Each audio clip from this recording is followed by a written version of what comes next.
Melissa. Hey, Amy. So I forgot to put my headphones on. Just a second. Okay, I was like, why can't I hear everybody? So we have some very special guests Yes. on. So why don't you ladies introduce yourselves? You stopped by our little table and you shared wonderful information about what you're doing in Illinois. So can you go ahead and get started with that? All right. My name is Amy Brummel, and I am a speech language pathologist that specializes in language and literacy. I have a history of many areas of where I've worked, but I own a private practice, and I also am a clinical professor at the University of Illinois, trying to spread the word and get all of these graduate students excited about literacy. And I am here with my coworker, Kassidy Hansen. Hello, my name is Kassidy. I'm also a speech-language pathologist. I'm a recent graduate from Purdue University in my clinical fellowship year. Very passionate about literacy, thanks to Amy and changing the lives of students through language and literacy intertwined together. I love it.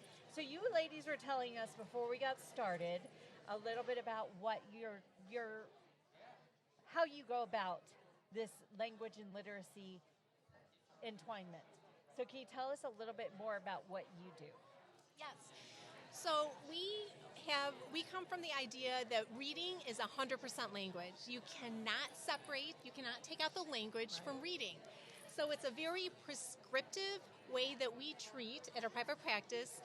We do a diagnostic evaluation that can range from 2 hours to over 10 hours, depending on the needs of the child. And we look at all these language areas that impact reading, such as phonology, morphology, pragmatics, semantics, all of these areas, and we find out what's really tricky for the student, what's making learning really hard. So then we develop a plan, an intervention plan for the student, and we diagnostically treat the student in those areas. And then it's very prescriptive, and then the student makes progress, and they catch up, and they do great. Cassie, do you want to add anything? I think that covers it. I would just maybe add in that I think it's great because we don't just follow one curriculum, so we pull from our background as speech-language pathologists as well as current research and past research on reading. So it really pulls from both sides of it to make it really deep for the student. And I think that's an important thing that you said, that you're not following a curriculum necessarily, but you're being prescriptive and systematic and deliberate with what you're presenting or how you're remediating each student. Well, and you even said something, too, about the fact that you might see a child not making progress, even though they're getting the decoding intervention, but it might be because they need help with semantics. Yeah. Yes, so I had a student come to me from a rural Illinois area, and the parent said, we're going into 4th grade, we've been in reading intervention since 1st grade, and we cannot get past the 5th percentile. And so they were going by oral reading fluency, and their oral reading fluency was in the low percentile. So I said, let's just do this diagnostic evaluation, find out what's going on.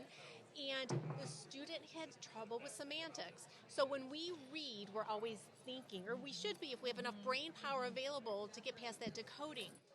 She was a good decoder, but she did not have the word relationships where when we read, we're very predictive in like what's coming next. We see the first letter of the next word. What is that next word going to be? So we're predictive, knowing what's going to come, what belongs with that, what goes with that. She did not have that ability. So we took a summer. She did twice a week teletherapy for 30 minutes. She went to school the next year. So this was about 5 months of teletherapy. And she was taken out of reading interventions and put into honors classes because her semantics is very therapeutically receptive. And she's been in honors ever since. Wow, that's incredible. Doesn't that just make your heart feel so warm? These stories, Cassie and I are always crying with happiness. We're so, you just feel for these kids. So, I love that. Yeah. We've been talking a lot through our different podcasts, and several people have talked so much about the importance of oral language and how oral language seems to be a big, of course, we all know that oral language is so important, but it seems to be a missing piece in some of the things that are going on in early childhood that parents and children need to be talking a little bit more at home, getting their iPads, away from them for a little bit and doing some conversations. Of course, I'm not trying to tell people what to do, but that's my little soapbox. and that's the whole impact of syntax for the oral language. And Right. so, yes. Yeah, well, you ladies have been a wealth of information for us, and you are in the Chicago area? We are right by Naperville, Aurora area. So we have a private practice there, yes. And you both work together? We work together, and then we also are in a research partnership with the University of Illinois where we have developed an intervention for those early students who go sound by sound by sound, and how do we get them to this automaticity level? They can't get there. So we've developed an intervention of words that have high neighborhood density and high phonotactic probability, because we know that's going to increase language processing, so then theoretically it's going to increase reading automaticity. So we researched it, and it does work, and it is better. We have outperformed. We've had schools use it in its business as usual first semester, second semester, our intervention, and we've outperformed the first semester. And the wonderful thing about this is that it's free. So we're breaking all barriers by making it available to every community, every SCS area, and we have also done parent-led interventions and given it to parents, and parents are making 40%, one parent made a 40 percentile gain in math testing over the summer. Wow. So, yes. Even for adults? Yeah.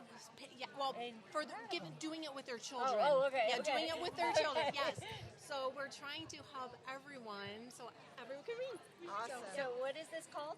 It's called a phonological orthographic intervention to increase reading fluency. I need to think of a more clever name for it. We have a poster session on it. We've spoken nationally on it with Dr. Megan McKenna, who's a literacy guru. She would be an amazing person to have for writing on your podcast. Okay. But we work with her, and so yeah, it's been pretty neat, pretty fun ride. Well, my husband comes up with acronyms on the fly. So what's that? Call it pointer. Pointer. All right, so we've got Pointer going. Yep.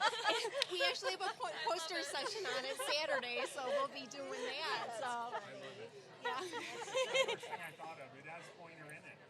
Perfect. That's incredible. Perfect. All right, well, everyone come to the poster session Saturday and check out Pointer. That's right. That's perfect. I love it. So if somebody wants to contact you, how can they reach you? We do have a website, and Kassidy and I are updating it. We'll give them the information for the website. amysacademics.com. Yeah. And it's being updated as we speak. But the old one is still active, so they can reach us there and submit comments or questions to us. And How do you spell Amy? AMY. Okay, because I'm Oh, AIME. Oh, no. Yep. good thing you asked.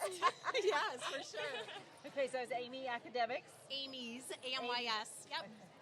Academics.com. Yep. Okay. That's our website, and they can reach us there. Great. Thank you, Awesome. ladies. Thank This you was for fun. doing this. This is fun. This is Amy, And Melissa. and We're we'll be the back. Dyslexia Duo. Bye. Don't forget. Bye.